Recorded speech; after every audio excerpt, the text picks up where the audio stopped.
Hello, it is Monday, March 21st, 2022. I'm Chris Remo, and welcome back to the New York Times Crossword Daily Solve.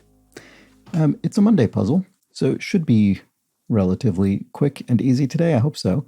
And I see we have some circles in the grid, so I always enjoy that. But first, let's thank a few people. I would like to thank Henrik Koskinen, Christina, and, as always, the inestimable Hood Monster. So thank you so much to the three of them, benefactors of the Daily Solve Patreon campaign, for bringing us this edition of the Daily Solve. And if you'd like to join their ranks at the benefactor level and get that Let's Check the Crosses Daily Solve official mug and this recognition, you can find that at patreon.com/dailysolve. And if you back the Patreon campaign at any level, of course, you get access to all of the bonus solves that have gone up on the Patreon feed to date and the new ones that go up each week. So do enjoy that. And thank you to everybody who's done that at any level. And the other thing I was going to mention is that I'm traveling this week, and the videos will likely be up much later than usual. So they'll be up late in the day, UK time, somewhere morning to midday, depending on where you are in the United States, if you're, or North America more generally. And beyond that, I'm not. It'll be whatever it'll be. But yes, we'll be later in the day this week. So that's that. And now let's get on to the solve. So as I said, this is a Monday puzzle. It is a themed puzzle, but should be relatively simple. And it was constructed by John Eubank and Jeff Chen. It's yet another Jeff Chen collaboration. Jeff Chen, the proprietor of xwordinfo.com, the incredibly informative and in-depth site with information of all sorts about the New York Times crossword, and John Eubank's second puzzle, Jeff Chen's 100-something. many, many puzzles constructed by Jeff Chen. And it was edited, of course, as always, by Will Shortz. This is the third Jeff Chen collaboration I can remember in the last, week or two, I think. So let's get going. Ready to get started? Okay. Actress Christina of the Addams Family. This must be Christina Ricci. And uncommon could be rare. Extra large movie format presumably refers to IMAX. Big sort of square format, I guess. Big curved screen, square format, roughly. Workers blank on the job. Insurance is workers' comp, workers' compensation. And Havana is its capital, would be Cuba. Excavation site for a steelmaker. Iron something? What is this? French romance, amour, that looks right. Classic Sylvester Stallone part is Rambo. I've actually never seen any of the Rambo films, but I am aware, obviously, that it's a classic Sylvester Stallone part. And greater responsibility, often as part of a promotion, an expanded role? Is that what that is? And what is this? Ed roll. To spell Lord backwards with the E, which is a singer's name. So I wonder if that's what it is. Let's check the crosses on this and make sure expanded role is correct. It seems like it is, but I'm not certain. Like many a summertime beverage, could be iced, cherished, could be dear. Someone is cherished to you, they are dear to you. And Latin, therefore, could be ergo. Therefore, all right, so that does look correct. And amusement park attraction is a ride. Taiwanese tech giant is Acer. They make computers and things. Alfresco spot for a spot. Alfresco spot for a spot. So alfresco in this case, I assume means it's referring to outdoor dining or that sort of thing. A tea garden. A spot of tea in a garden outdoors, that might be right. Certain tavern pours could be ales. You could pour an ale in a tavern. Exposes as one's teeth or soul could be bears. Bears one's teeth, bears one's soul.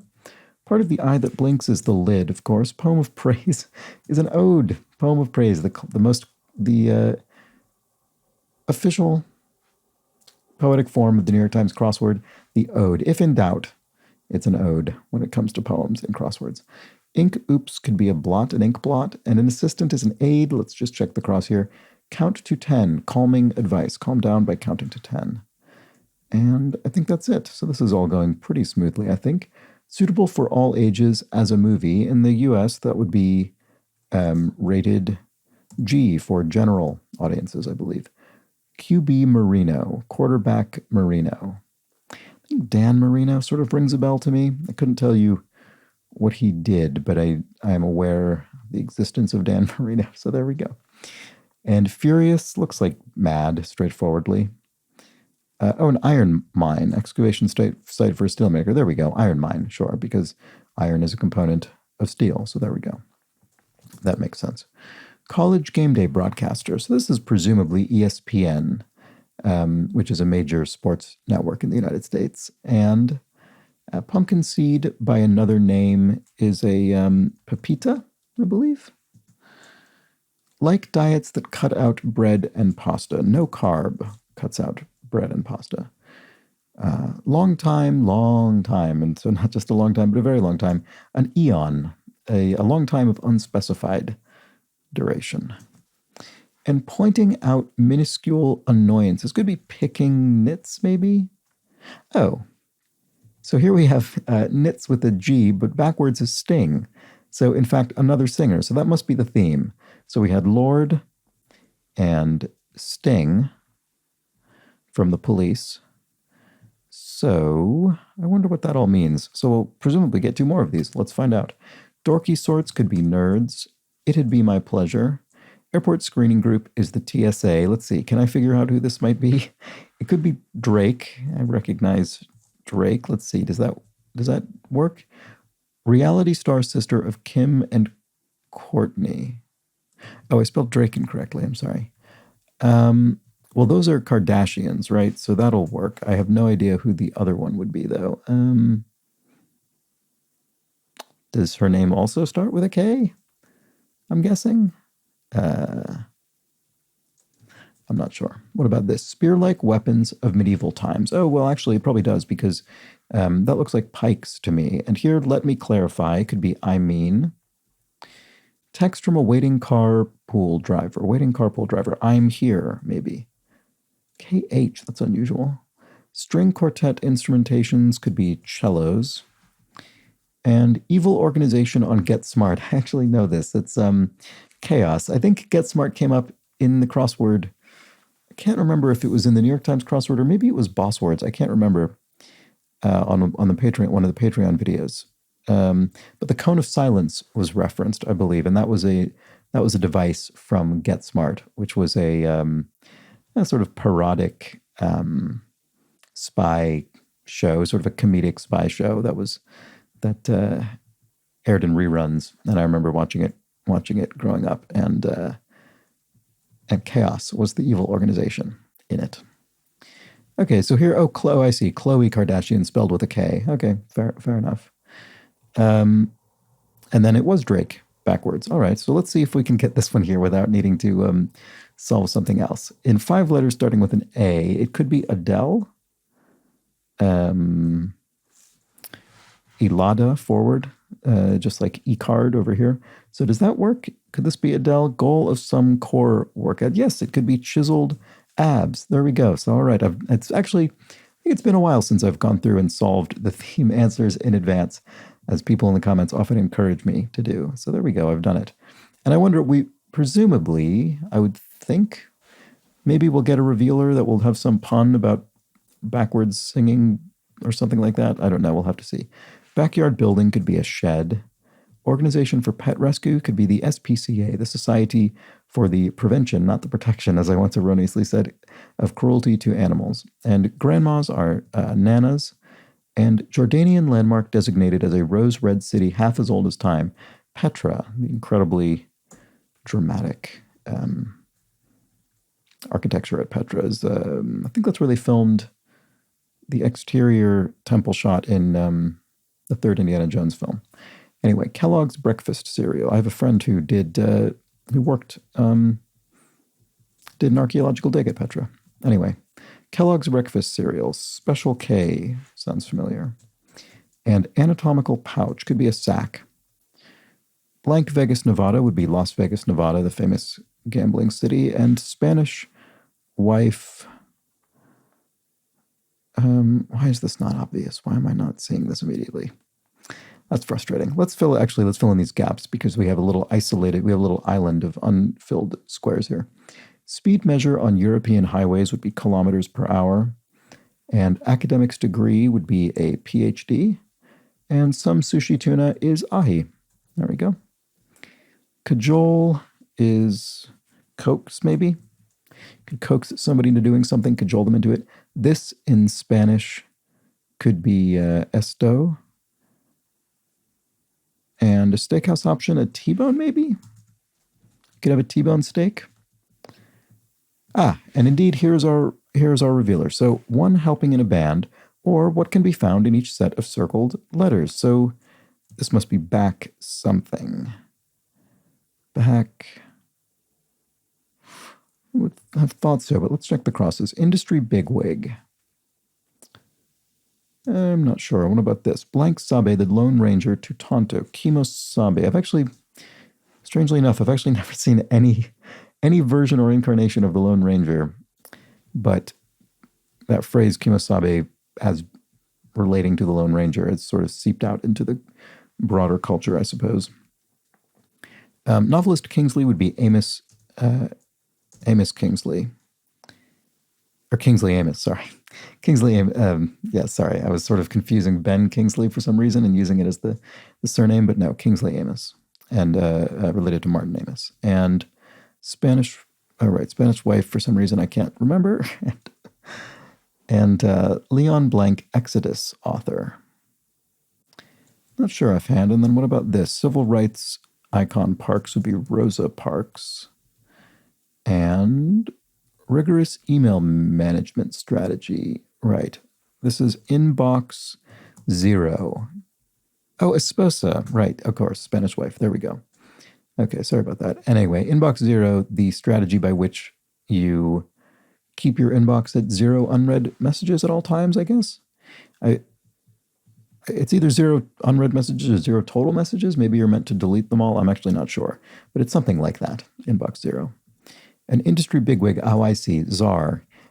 And so in this case, using czar in the colloquial sense, the idiomatic sense of, as it says, someone who's kind of known for something in a field, as opposed to czar, the Russian imperial, head of state, I suppose, which would be more properly spelled TS. But it is true that in this context, in the sort of government advisor or industry mogul usage, it does tend to be spelled CZ more often. Oh, backup singer. There we go. Backup singer is what we is who's helping in a band. That's very clever. And so our backup singers here are Lord, Sting, Drake, and Adele, spelled backwards. What glasses rest on? Glasses rest on one's nose. Color of an overcast sky could be gray. I don't know if that'll be an A or an E. What about this? Exams for aspiring attorneys in brief. LSATs. I guess gray. I guess A would be the more common American spelling, so that probably could have guessed that. Vital artery could be an aorta, as in the heart. Et tu, Brute, from Shakespeare, attributed to Julius Caesar at the moment of his death, which would have we would have celebrated the anniversary of that, I guess, 6 days ago? The Ides of March 15th, the assassination of Julius Caesar. And really energized could be key up. Carpenter's file would be a rasp. Reedy wind instrument could be an oboe. Does that work? Yes, a dude could be a bro. Dagnabbit could be darn. Alter promise, I do, and catch in the act is nab. And does that work? Yes. Okay. There we go. There was our Monday puzzle. A pretty straightforward solve. Maybe a little bit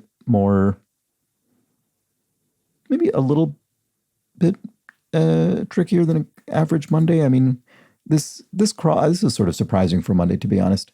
Leon Uris, Exodus author, and Kingsley Amos, novelist. Sort of surprising.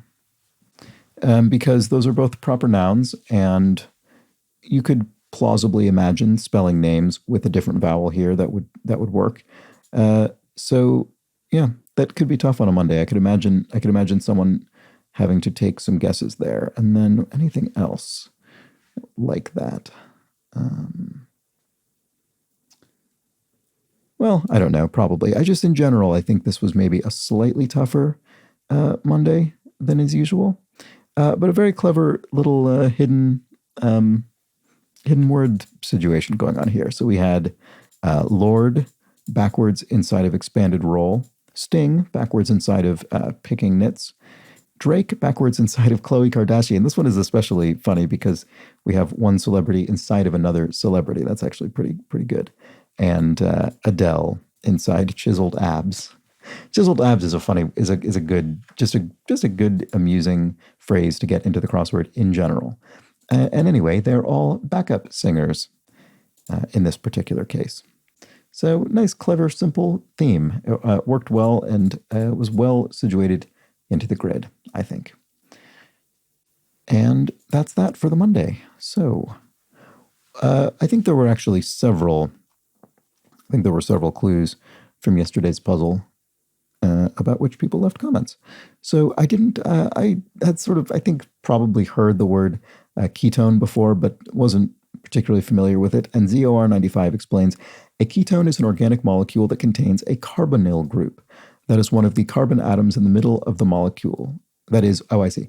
One of the carbon atoms in the middle of the molecule has a double bond to an oxygen atom. If it's at the end, then the molecule is an aldehyde. It's a bit more reactive. This group is important as the CO, the carbon-oxygen, is much more reactive than a carbon-carbon bond. So a lot of the organic reactions involve this group. All right. And LVZW adds, in addition to everything you said about ketones, they tend to have very distinct and strong aromas. Camphor's scent, and camphor scent is one example, and you'd recognize it if you've ever used Vicks Vapor Rub. Beyond that, though, ketones are very common in perfumes and colognes. So there's some more practical information about it. And ZOR95 also adds about a different clue. Messi's first name is Lionel Messi, and I think he was named after Lionel Richie. There we go. I was trying to think of Lionel Messi, and I couldn't. So thank you, ZOR95. And I was confused about Band of Supporters being camp. I don't know why, but I couldn't bring it to mind, and Bystibly explains, the answer for Band of Supporters being camp is in the sense of news from so-and-so's camp suggests that, or word from the Y camp is unhappy with negotiations, which I think I hear most often in the context of people with agents, actors, athletes, etc.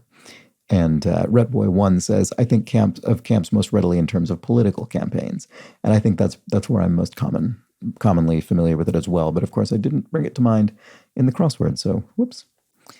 Regarding bullpen, which I suspected was the non-starting members of a baseball team, PA says you've basically got the right idea for a bullpen. The term refers specifically to a team's backup pitchers.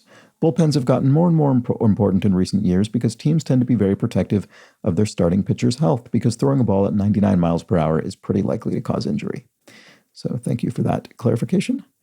And Long Way to Tipperary points out hippie missing the cut. Wasn't quite sure what was going on there, missing the cut. Hippie missing the cut, long hair, missing a haircut. Completely missed that little bit of the wordplay. So yes, thank you for that as well. And finally, this is ridiculous. I'm so irritated at myself for making this mistake again because I made it a week or so ago. James Andrews says, a little pronunciation thing for what it's worth. The French word for summer is été with acute accents. So the pronunciation is like that, not et, which is what I said. I can't believe I did that again. And what's funny is the reason I did it again is because I remembered that I'd made that mistake, thought, oh, it's not the way that I think it is. It must be the other way. But in this case, my first thought had been to remember it correctly with the accents. So I second-guessed myself, said it incorrectly again. It's just ridiculous. I need to stop doing that. I'm so unaccustomed to seeing French written without the accents because I'm not even anywhere remotely close enough to an expert French speaker that I sort of, I don't have all of those things internalized. And so typically I rely on seeing the accents to remind me of these things. But I definitely do know that summer in French is été, and I don't know why I keep making that mistake. It's infuriating. So thanks to those of you who keep pointing out that mistake. Anyway, I think that was all I had in terms of comments. I'm recording this earlier than usual, so apologies to anyone who leaves any additional comments after I've already recorded this, but that was all that was there at the time. So thank you for those of you who left messages. Thank you for those of you who are watching to the end of the video. And of course, thank you to everybody who has backed the Patreon campaign at any time for any amount. Of course, I very much appreciate that. And I think that's it for today. So like I said, videos will be coming later this week. I still should get them out. So, you should still expect to see them, but later in the day. And that's it. I will be back tomorrow, of course, for the Tuesday puzzle. Should be another relatively approachable themed puzzle. And do join me. But until then, please do have an excellent remainder of your Monday. Take care.